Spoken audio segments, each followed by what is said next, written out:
Hey YouTube, 60 seconds back here, and today I am bringing you a long overdue review of the Seiko SARB033. Getting right into the SARB033, this is one of my favorite watches in my collection to wear.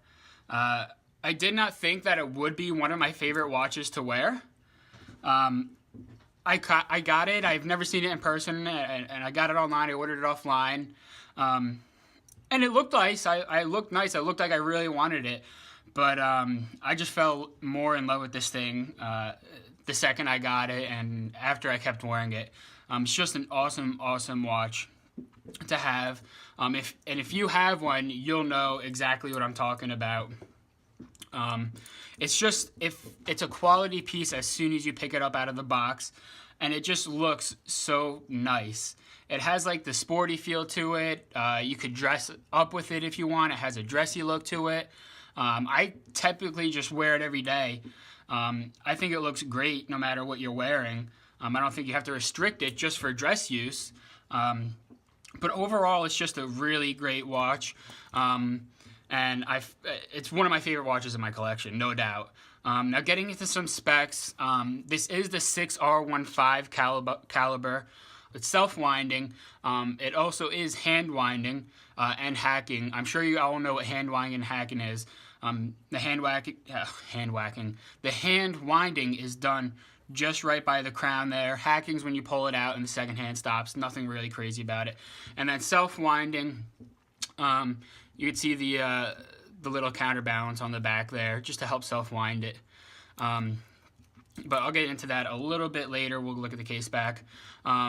It is the 23 jewel 6R15 caliber, like I said. It is a 38 millimeter diameter, which in my opinion is a perfect size for this watch. I absolutely love it. It is also 11.2 millimeters thick, so it does not sit high at all. I think it sits really great on the wrist. But yeah, overall, I think the size is absolutely great. One thing I did forget to mention about the 6R15 caliber is that it has a 50-hour power reserve. It's about, I want to say, 10 to 12 hours more than your 7S26 movement. However, I noticed that the 7S26 movement of my Seiko 5, I think in my first review video, it was the Seiko 5, and I believe I said I got about 40-hour power reserve. I really don't. I noticed that it dies pretty quick. Maybe I get 32 hours, 30 hours. So this definitely is a step up. I've let it sit for basically 2 days, and it's still going pretty strong, so that's always good. I would say that this is pretty reliable in the fact that it does actually last 50 hours. So 38 millimeter case design, 11.2 millimeter thickness, that sits really well on the wrist. It also has a brushed, it's hard to see on the case, it has a brush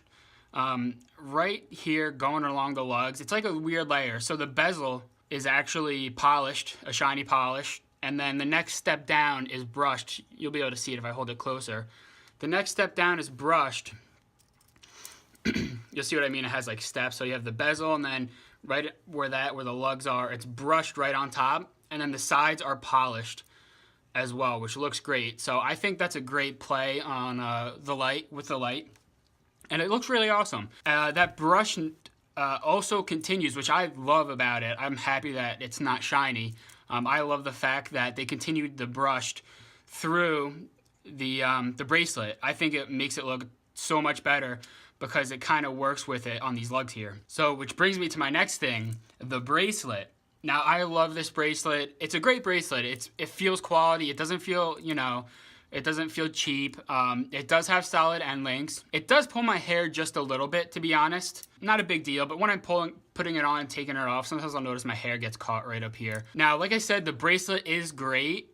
If there is a downfall to the bracelet, which does not bother me too much, but if there is a downfall, it's this gap right here. That gap that's the most it's gonna close. It's never gonna go flat. So you always have this gap here holding it down. You always have this gap here just showing. But anyways, yeah, stainless steel bracelet, brushed like I said.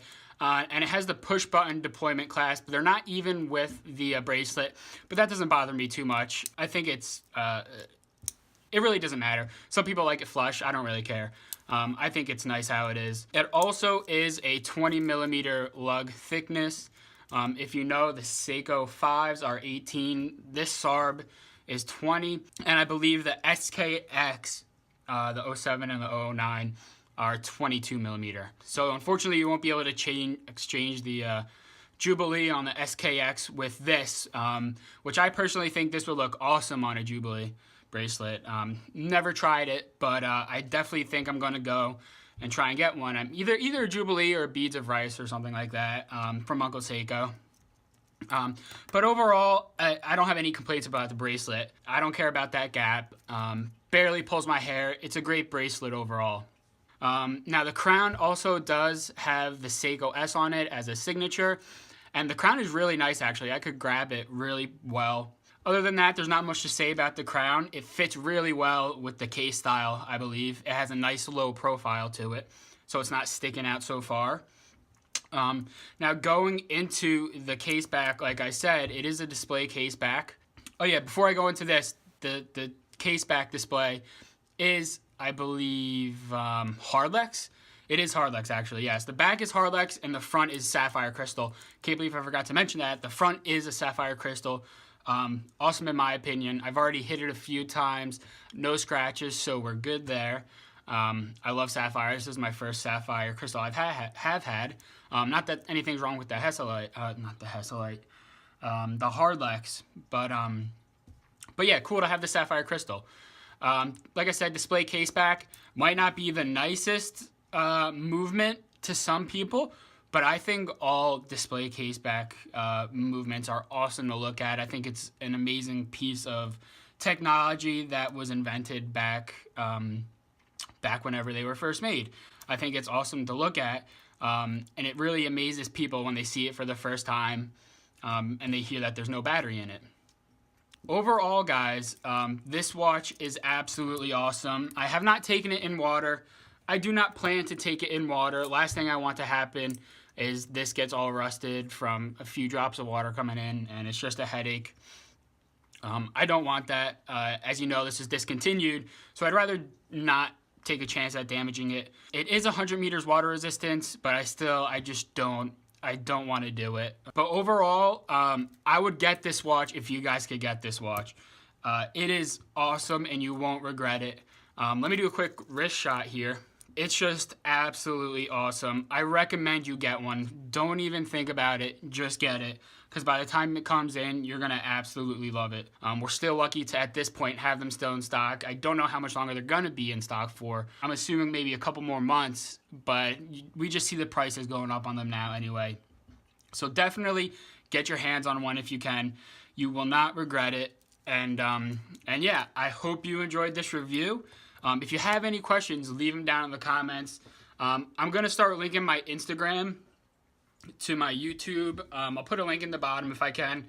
I actually forgot my Instagram name. I think it's 60-second watch reviews or 60 seconds watch review. Anyways, I'll put the link in the description for that. I have a bunch of pictures of this on there. I'll try and include some pictures at the end of the video as well. So I hope you enjoyed the review. Please leave a comment if you have any questions, and definitely subscribe if you like the content. Thank you, and see you soon.